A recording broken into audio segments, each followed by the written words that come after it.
If people can sit down so that we can start.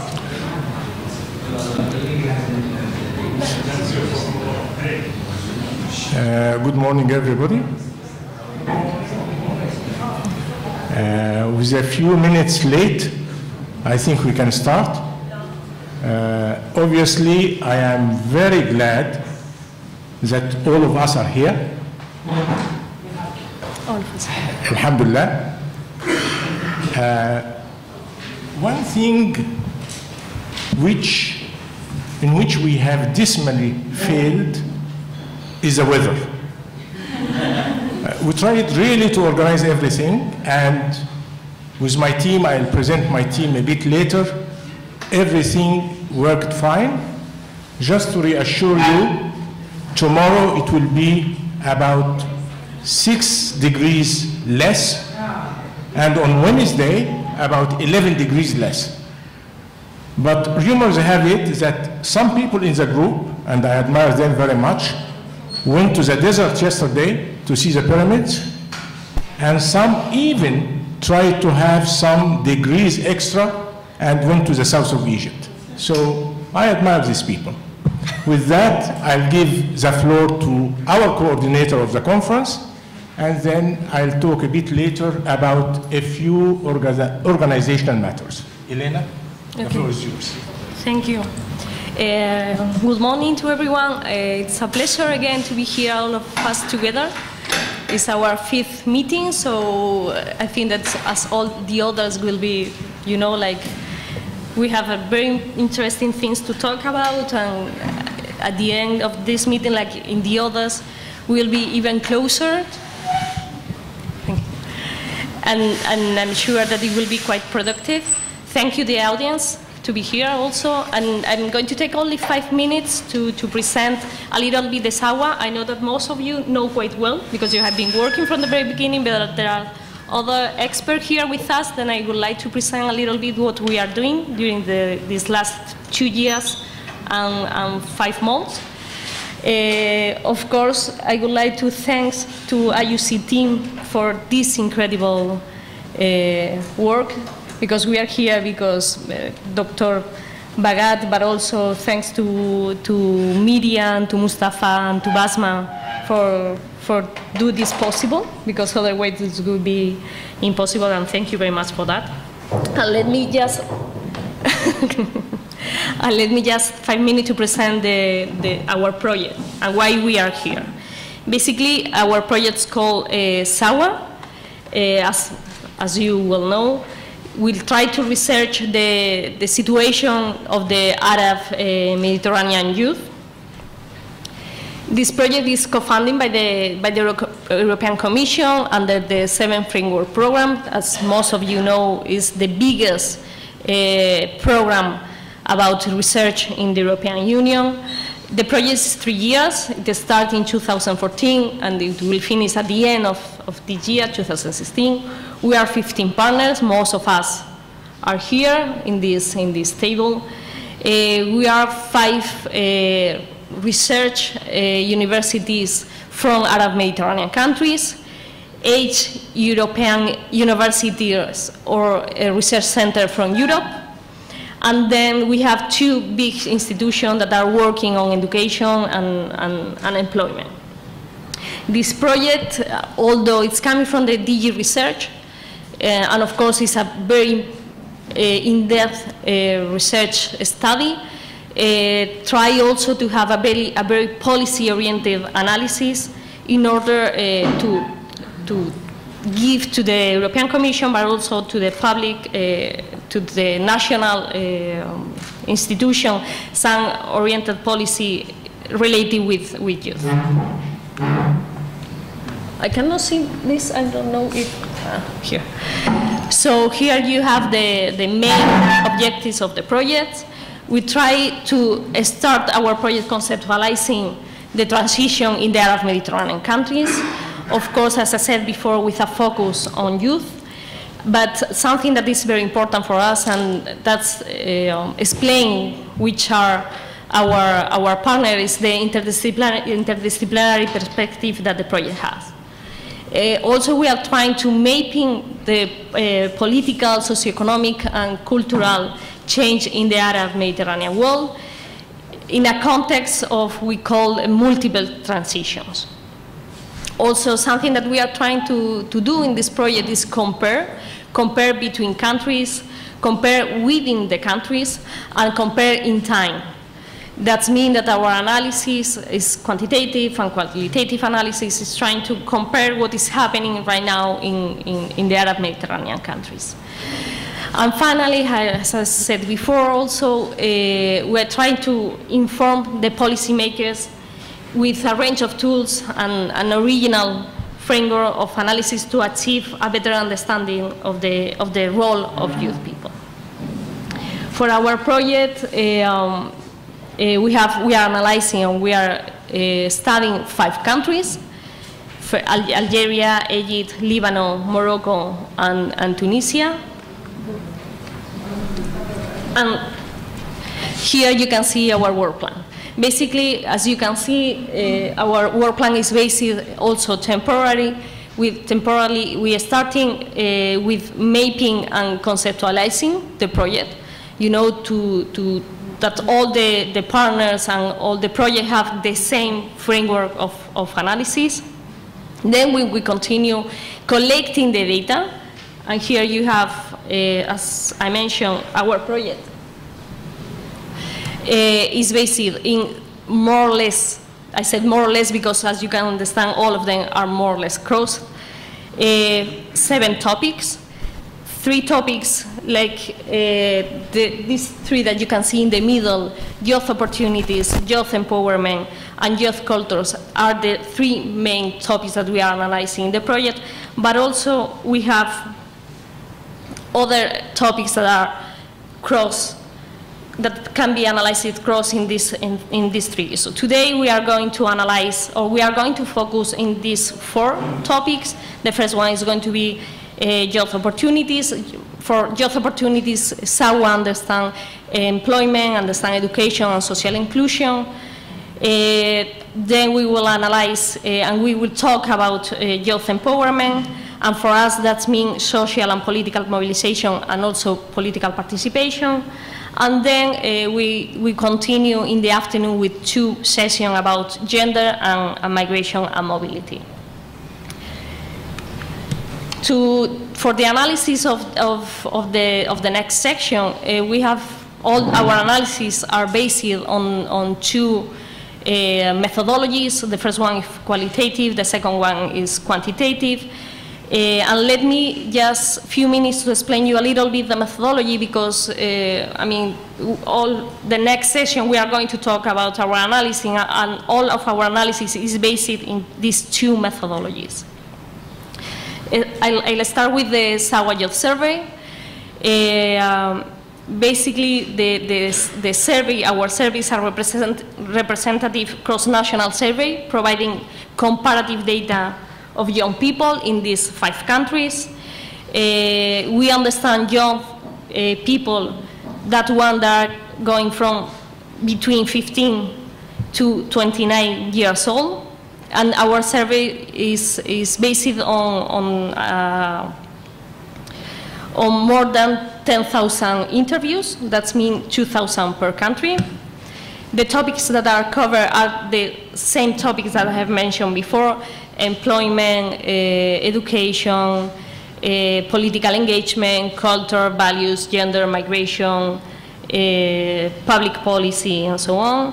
And the data were collected from October 2015 until January 2016,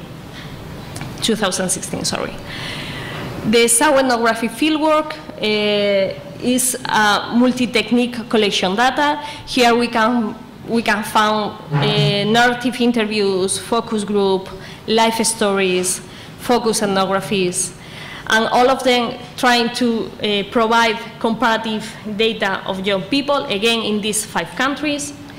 As in the survey, we understand young people that coming from 15 to 29 years old, and here we have more than 225 young people in these 5 countries analyzed. The topics are the same, and the data were collected between July and November 2015. I will finish with this. I give the floor to Dr. Bahgat, so thank you very much. Bahgat. Sorry, Bahgat. Thank you. I just want to talk about a few organizational matters. All of you have the file, right? With the name tag. You will see that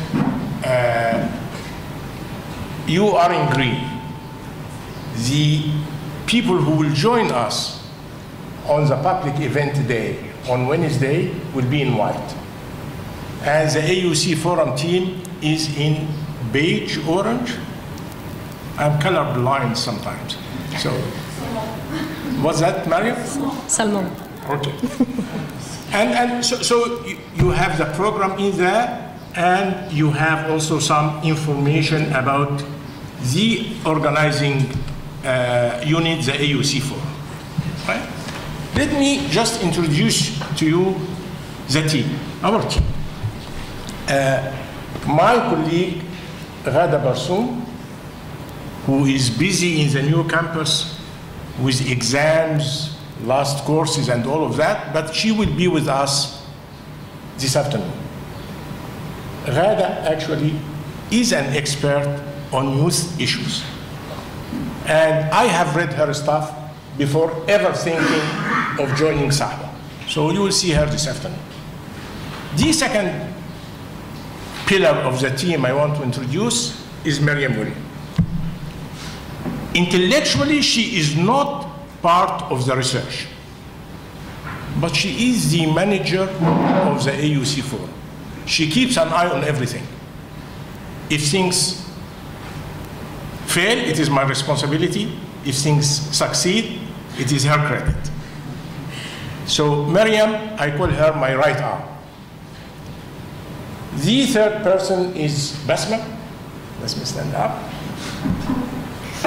Basma is a researcher. She has been doing the interviews. She has been involved in the survey. She has just passed her exam with the Foreign Ministry, so she's a future diplomat. And she is actually part of a program in Egypt about youth, presidential program. If she were not part of the team, she would have been a young stakeholder. The fourth one is Mustafa. Mustafa, you all know him. He has been writing to all the emails. He has been at the basis of administering the program long before the conference, and he has been in charge of the conference. I call him Mr. SAHWA. The last one is a guy up there, Karim. He is actually a researcher with the AUC Forum, but because we were under pressure, we just trapped him into the organization of SAHWA. He is doing something very important that might interest you. He is at the basis of organizing a mini data bank about the 25 countries of the Middle East and North Africa, working on 30 indicators. And this should be available soon on our website. When, Karim? Yeah. So whenever I need data, I ask Karim, before I finish my question, either he gives me the answer or where I can get the answer. So try to use him while you are here. There are bookmarks about the data bank outside. Very good, very good. So there is that too. Is that in the file? No. It is on the outside. Very good. The last point is I apply the British saying, work hard, and we are going to work hard, but also play hard. And we have tried to organize dinners for every night. Today we are going to Al-Azhar Park. fantastic place, my favorite. Tomorrow we are going to the Oriental Bazaar, and then after that the dinner in the Naguib Mahfouz restaurant. As I said in my email, Naguib Mahfouz is the Charles Dickens of Egyptian literature, and he had actually the Nobel in 1988, and he was born in Khan al-Khalili, and the restaurant is not owned by him, but it is named after him. The third day, I'm working still on having our last dinner before you leave by the pyramids, in a hotel near the pyramids. And I hope it will work. I'll confirm that tomorrow, but at present, everything seems to be going according to plan.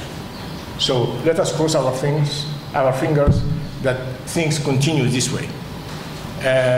Mustafa, did I forget anything to mention? Maryam? Sound and light? For Wednesday. We are working on that. I didn't want people's hopes to go too high. So let us confirm tomorrow, Maryam. Karim, anything that you want to add? Basma? But let me say that, and you will judge that by Wednesday, I have a great team. It has been working very well. For sure. So let us start our first panel and enjoy. Okay, thank you.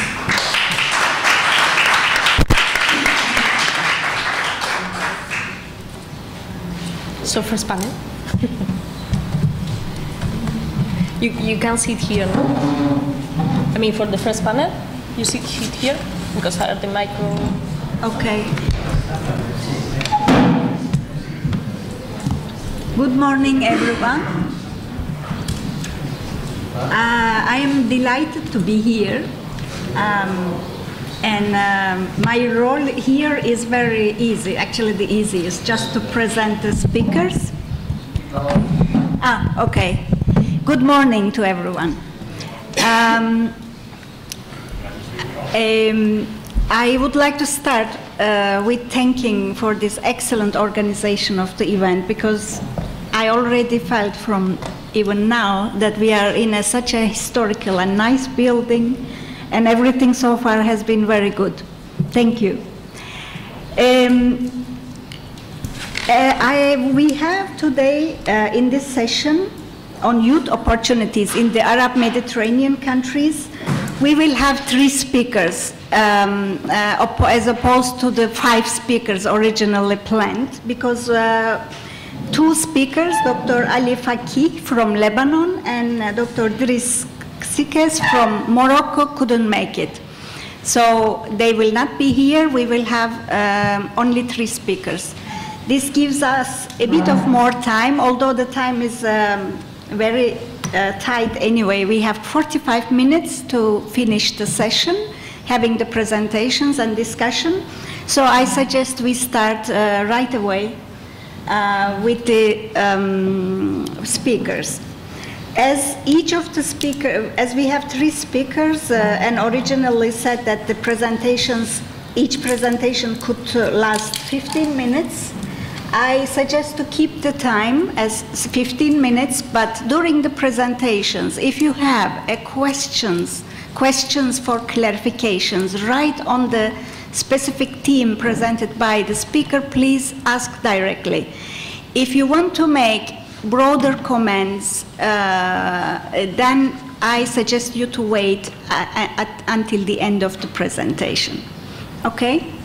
So let's start with the first speaker, Dr. Asuman Goksel from the Middle East Technical University in Turkey, in Ankara. She will make the presentation on tackling youth unemployment in the Arab Mediterranean countries, policy problems versus policy instruments. The floor is yours, Asuman. Thank you. I think you hear me, right? I cannot hear. Okay, the microphone is working. Good morning. I'm very delighted to be here. I'm going to present you actually one of the first maybe outputs that we created in a team from the METU team within the context of the work package 2.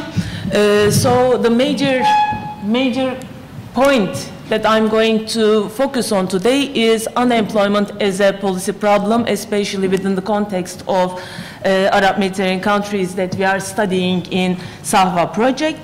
We would argue, actually, both in the scientific paper and in the policy paper, we would actually argue that, especially starting by 1980s, there is a transformation in terms of the labor market and employment policies, and accordingly, there is also a redefinition of the problem of unemployment in the world. And of course, Arab Mediterranean countries are not an exception to such a transformation. So in this paper, we will first try to understand what kind of a redefinition of the problem of unemployment we have, and accordingly, what kind of policy measures, policy tools, policy instruments are proposed in a way to fight with youth unemployment, and we will see also to what extent or what are the limits of those policy measures in the context of the Arab Mediterranean countries, especially when we look deeper into the self-perception of the young people in terms of defining their problems of unemployment from their own perspectives. Of course, this part is depending on the findings of the qualitative field work and also the findings of the SAHWA survey. We will also argue that the proposals brought, especially by the international organizations, kind of one-size-fits-all type of policy measures have a limited capacity to respond to the self-definition of the problem of youth unemployment by the young people themselves. In that regard, the presentation is structured in 4 groups, or in under four titles. First, we will see what kind of a redefinition of the problem of unemployment we have, especially within the era of neoliberalism. And then we will see how, or very briefly of course, how the Arab Mediterranean countries are actually implementing such a paradigm, such a neoliberal paradigm, and accordingly in the third part, what kind of policy measures they are implementing in terms of fighting unemployment. And finally, we will be focusing, I'll be focusing on the preliminary findings, how young people perceive their problems of unemployment in those countries, and why, really as a preliminary conclusions for this presentation, why those measures are not really the best means to overcome youth unemployment in those countries. So we know more or less that from the welfare state understanding into the neoliberal Schumpeterian welfare state, unemployment as a policy problem reflected a paradigm shift. And under the Keynesian paradigm of market correcting, market making, macroeconomic full employment policies, we know that together with state interventionism, economic growth itself would solve the problem of unemployment. But we know that by the end, towards the end of 1970s, with the demise of such an understanding, the neoliberal paradigm have developed further developed a new set of solutions, a set of economic development and growth understanding by market-driven values towards greater competitiveness. We know that such a paradigm shift reflects actually the discourse of competitiveness in the global economy, where the private sector actually is the real source of employment creation compared to the past. Rather than the state intervention, we have the market, private sector and the market as the major mechanism to provide employment, and accordingly it becomes the engine of growth. And of course, in that understanding, you should facilitate the operations of the market instead of hindering the functions of the market. And in this framework of competitiveness and the role of the private sector, an important component has been the role defined for the employees and unemployed people, which are actually seen as the bearers of human capital, hence a resource for economic innovation, structural change, and of course ensuring competitiveness. This is actually a new supply side orientation, I would say. Instead of focusing on the structural reasons for unemployment, you are now focusing on the supply side, which is the labor force that we are focusing under this paradigm.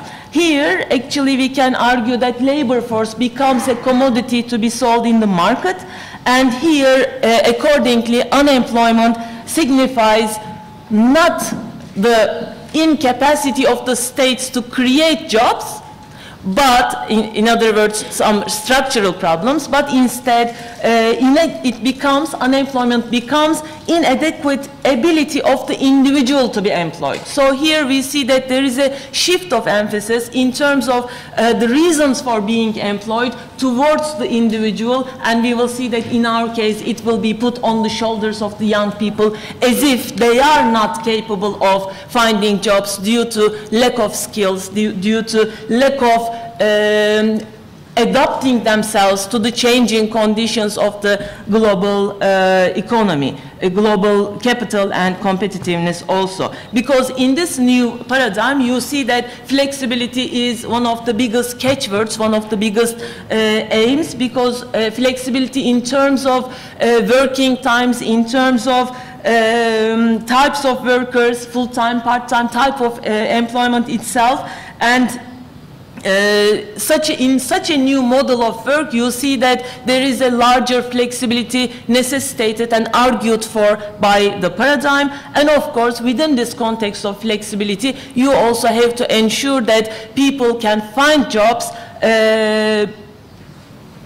depending on their own skills and can also adapt themselves to those changing conditions. So the understanding of work changes from full-time, tenure, secure jobs into, in other words, I would say from job security to employment security. There is a shift in that context. So, of course, one of the biggest words that comes to the agenda in this context is the term employability. It refers to a new role for the state. Employability refers to the role of the state to invest in education, training, high technology infrastructure, etc., provide trainings and opportunities for the unemployed, especially for young people and long-term unemployed, and in this regard, ensure that young people, whenever there is an instability in the job markets or so, they can find another job. So this is what we mean, the shift from job security into employment security. You don't have the same job, but you should be employed all the time. So employability refers to such kind of an understanding. And of course, these training initiatives or these mechanisms to provide that young people are employed also focuses on lifelong learning, investment on human capital, trainings, vocational trainings, etc. Actually, we can see that this is a quite supply-side orientation. So we see that this kind of a shift. And of course, in this context, what are the policy instruments provided? If you consider unemployment as the problem of the individual in that context, what are the policy measures to overcome such a problem, a social economic problem? It's argued under the neoliberal paradigm that national employment policies should actually shift from passive measures into active policies. We know that passive measures include those measures like income substitution, kind of unemployment insurance, etc. But now, in the new paradigm, rather than such kind of costly measures, the states should turn their faces to use more active policy instruments, policy tools. We see here that the role of the state, rather than providing support in terms of financial income substitution. You have the state providing training courses or providing some support mechanisms for young people, identifying those people who are at risk of being unemployed and prepare them for re-entry into the workforce through active labor market policies. So in other words, another catchword comes into, another motto of this new paradigm comes into the picture with the word adaptability. The state policies should ensure that young people or unemployed people can adapt themselves to the conditions of the market if they are at risk. So in this context, the major policy tool, if there is a shift from passive measures to active measures, of course, the major policy instrument, especially targeting the problem of unemployment, is active labor market policies, as you can imagine. And of course, these active labor market policies are shaped by the ideas, by the words of employability and adaptability. What are those? What are active labor market policies? They are to ensure competitiveness of the countries by increasing the qualified labor force supply to the markets. And in that regard, it's a tool. I'm just negotiating since we are in Egypt. 5, and we are 3 only. Okay. In this regard, active labor market policies is a tool to facilitate employment of the unemployed. It's a tool to assist them in establishing their own works if they cannot find works, and it is to ensure the adaptability of the labor force to the labor market to function properly. We know that there are some specific types of active labor market measures. One of them is skill training, internship, job assistance. Another one is entrepreneurship and self-employment support. Another one is to provide hiring incentives for the employers in terms of wage subsidies, social security exemptions, and also a fourth type is public works and community services. And we know that how this global picture, this changing paradigm applies to the Arab Mediterranean countries. We know that starting by the mid-1970s onwards, in many of the Arab Mediterranean countries, there was actually liberalization policies coming to the picture in a way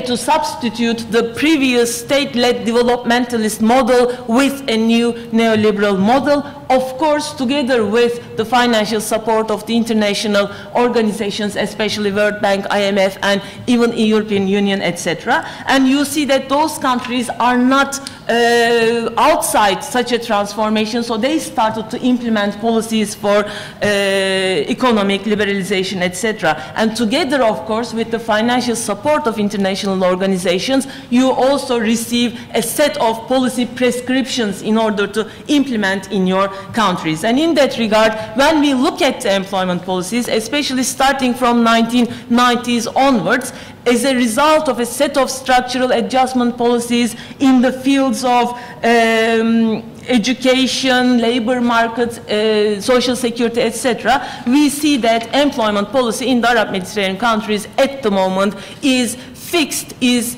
focusing to a great extent implementation of the active labor market policies.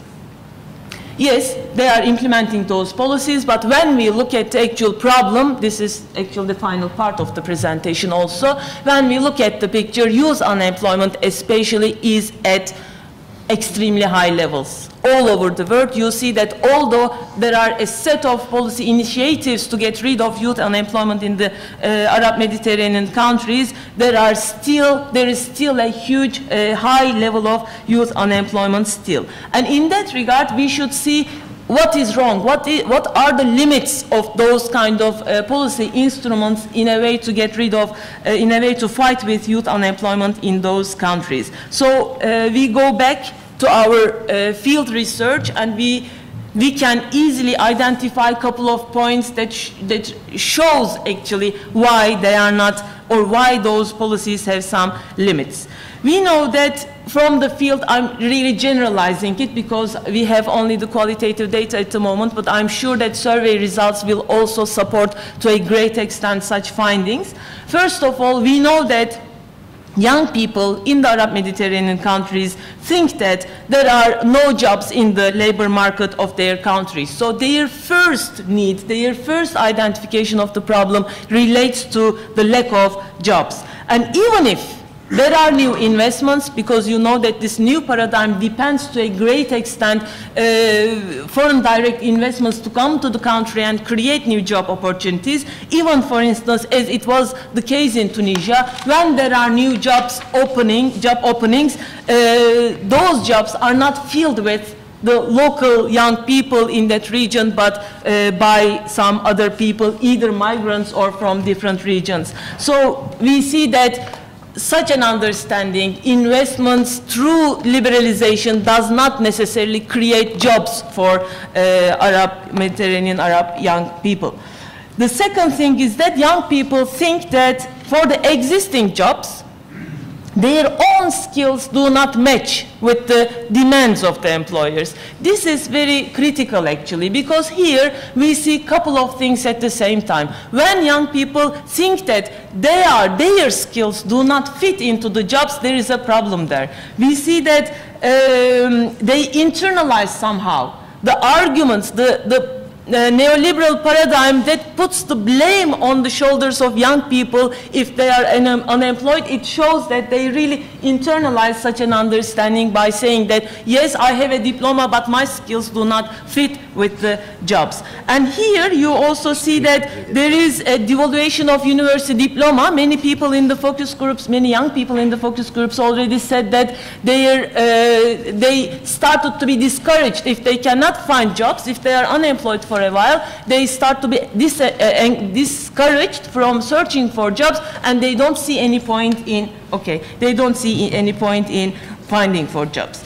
And last point, then classical mistake, I couldn't discuss the findings, but I was stuck with the theoretical aspect.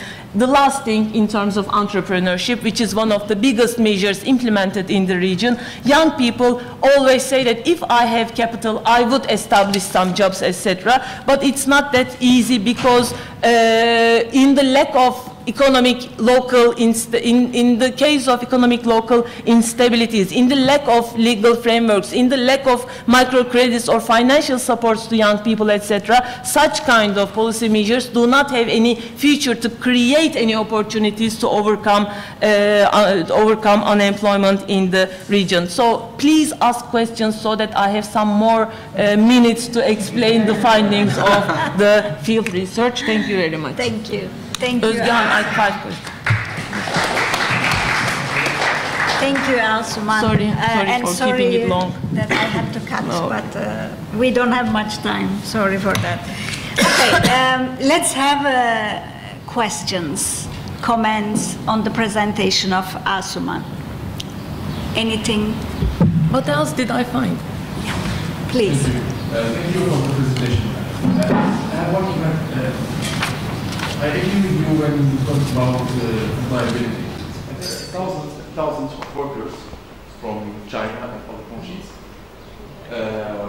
because there are a lot of projects of disruptors, etc., in a similar domain, and young people are refusing some kind of jobs. Why? Because they are not prepared to accept these jobs. They refuse, and nobody is doing something to prepare them to shift. Because the labor market is transforming, and in fact, that's not only the responsibility of government. It's the responsibility of the whole society, school, family, training centers, etc. So it's a very sensitive issue. You pointed at the state in the fight or the Arab country. You pointed at the state incapacity to create jobs within the limits of the economic globalization, within the limits of entrepreneurship. So don't you think that what remains for our countries now is just fetching a way of regulating something you didn't give much importance, which is informal economy. Because these economies are more informal than formal. So don't you think that the best way is to form? The best way is to regulate the informal economy. Thank you. Let's have the all questions. Who is the... Yes, please. Okay, thank you. This is just a contextual question because for me this issue is not really, cannot go in deep, but thinking that can be a key issue for in the framework of the Euro-Mediterranean cooperation, taking this example of all these characteristics you were talking about, the youth and employment for the Arab countries.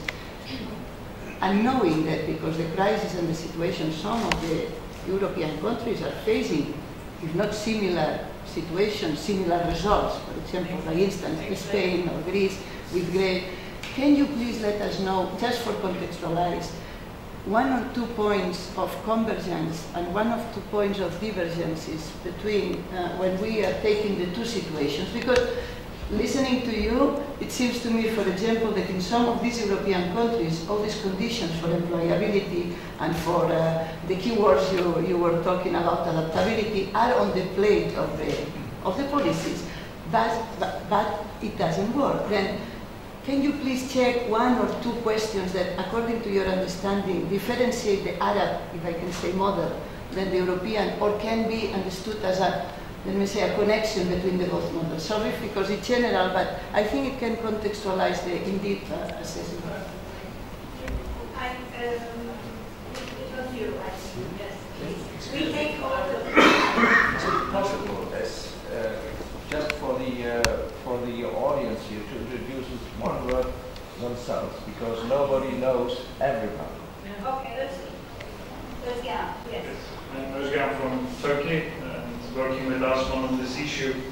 So I'm not going to pass the ball to answer, but one thing about the entrepreneurship as well. What we were finding is young people are feeling pressured to open up their own jobs, to start entrepreneurship.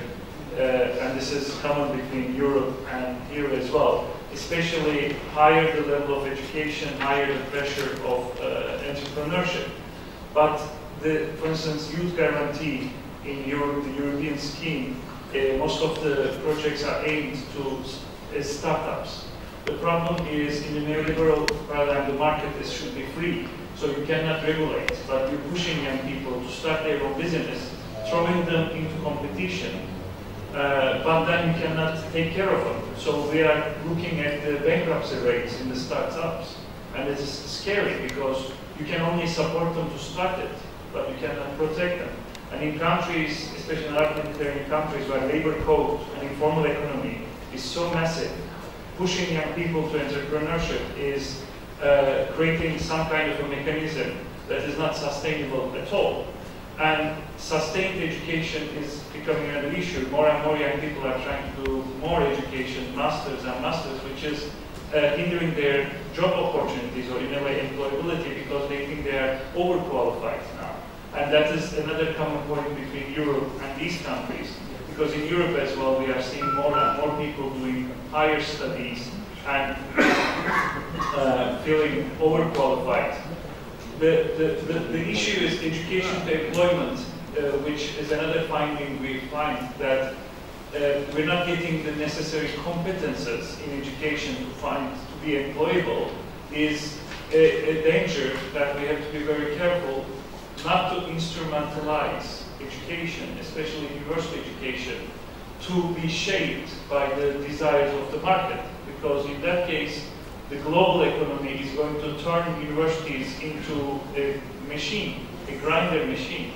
It is a big pressure on the universities, this education to employment, rather than focusing on support mechanisms for competence development, such as non-formal skills, such as soft skills. We are pushing for universities to be shaped by the economy, by the market, and that is putting also another pressure on the young people, because they are not choosing what they want to study or self-development, but they are building CVs. So Erasmus, which is good for competence development, people are thinking, I must live in another country because that's what I must do to get a job. So they are ticking boxes, which is hindering the competence development. That was another finding. Thank you. Can we have one or more two questions? So I will give the floor to Asuman. Thank you. First, I want to thank you for an excellent presentation. I really like the angle you tackled the issue. But when it comes to entrepreneurship, it seems flourishing, and it seems it's often as the solution for youth. It's like finding, so part of the idea that they are paying for their skills or for not finding jobs. So it seems as if it's the solution until now. I don't know to what extent you believe that it is, because I thought you would be looking at the measures and part of your findings to see to what extent this is really an alternative. And now it's becoming in Egypt, I mean, I think this is something that they do with youth. It's like finding jobs, engage in entrepreneurship, become a social entrepreneur where you are serving the community and at the same time making profit. So to what extent this is something viable and sustainable? Continue the discussion on entrepreneurship schemes. In the 90s, when youth unemployment was 40% in Bulgaria, we did a study with Ken Roberts on unemployed youth, and then again business startups were the solution. But we found that young people wanted jobs in larger companies rather than how can you start yourself with very little capital. It's usually something very low qualified job, while young people aspire to work in big companies with career prospects. So it did not work in Bulgaria.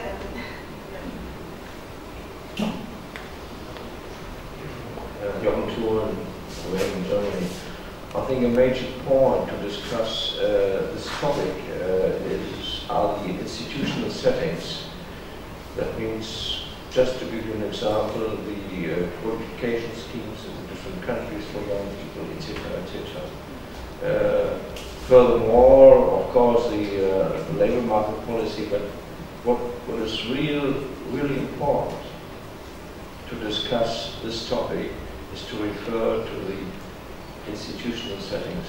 That's one of the major points. Thank you.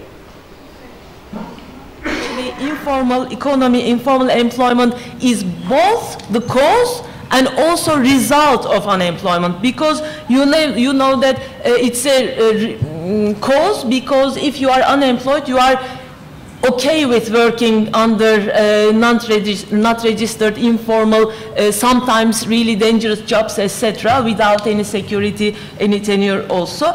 But if there is also, on the other hand, it is the reason for unemployment, because if the employer can hire people under informal conditions, then why to go for all those labor costs that has to be paid under formal jobs, etc. So it's extremely relevant. Of course, in that regard, it should be regulated, but how it works under the neoliberal paradigm is that, yes, together with the institutional setting, there is also the labor legislation to be changed in order to implement such a kind of an understanding, but actually what we see is that under the new legislation, you see legalization of informality rather than providing some restricted limiting features for informal employment. What we had, for instance, in Turkey was that to put into labor law extreme forms of flexible types of jobs. Zero-hour contracts, no hours. Yeah, so part-time work, on-call work, etc., which exists in the informal sector, becomes legalized with the for the sake of flexibility with the labor legislation. So it is kind of a vicious circle that you are trying to get rid of informality, but of course with the demands of the employers, you are also making it the formal, which doesn't protect actually the workers or the employers at the end. It's very interesting, Gemma's question regarding the convergence and divergence, and of course what we claim is that it's not specific to the Arab Mediterranean countries. It is the case. Limited use of active labor market policies for fighting with unemployment is also valid for Europe, because they are not in design really good tools, especially when we consider, for instance, entrepreneurship. You see that it's exactly the same. I mean, you are training people to start up their own jobs, as Sika already mentioned, and the lady there already mentioned. You encourage people to open up their jobs, but if there is an economic crisis, if there is a political instability, if there are not proper legal frameworks to sustain them, it is doomed to die at the end. So it is not a sustainable, at least, policy tool to overcome youth unemployment. That's why this idea of entrepreneurship really deserves a critical thinking in general as one of the active labor market policies. But of course there is maybe much convergence in terms of the non-effectiveness of the active labor market policies than divergence compared to Arab Mediterranean countries. There are a couple of issues which are quite tricky actually. We don't yet know how to put them into a perspective. For instance, in some cultural contexts, implementation of, let's say, microcredits. It is actually from focus groups from Algeria that young people do not want to make use of the funds because of the interests. It's a cultural thing. It doesn't probably happen in Europe, etc. But it doesn't necessarily create that culturally Arab Mediterranean countries are not a good place to implement active labor market policies. No, not at all. Active labor market policies have limited capacity to overcome, in general, youth unemployment. This is what we argue and try to exemplify with the case of Arab Mediterranean countries, actually. Yes, please. Can you speak loudly? Yes.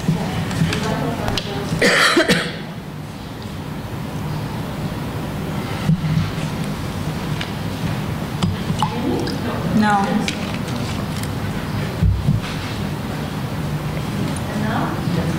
No. Yes. Now it's working. Amina Zian Sherif, project manager at Anima Investment Network.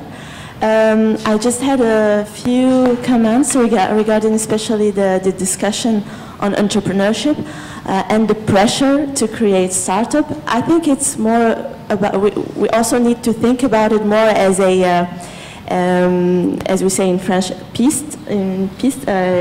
potential way to solve some problems, because of course not all young people are going to create their own company. But what we need to bear in mind when we talk about entrepreneurship and startups, I think the missing word here is innovation. It will help us understand why there is this pressure, because the comparison between an innovative company and the classic company is that the innovative company has more potential to grow, to create value, and then to create jobs. And this is where the pressure comes from. It's a way of thinking about how we can foster innovation and how the entrepreneurs can pursue this way of potential solutions. And this is why we talk about higher education, because if we want innovation, it means skills. It could be technological, but also non-technological. And I think it also reflects, because you were talking about students choosing their courses not because of what they want, but more of ticking boxes. I think we should give them, some of them, credit that they have ambitions and they want to also change things. I think the Arab uprising showed us that in various countries, there is a will to also answer social challenges and environmental challenges. And I think this is what some of the policies are pushing to, is that looking into these young people who have high education, who have maybe international connections because they worked abroad and then they came back to their countries. We need also to take into consideration this kind of paths, you know, the diaspora talents that are bringing new ways of working to their home country, and they want to participate to this culture of creating a startup that is going to last, and also to answer social and environmental challenges. So I just think that in order to be balanced a little bit on this matter, we need to keep in mind the innovation kind of solution that pushes towards helping entrepreneurship and supporting entrepreneurship. That's the comment that I wanted to do. Thanks. Okay, please.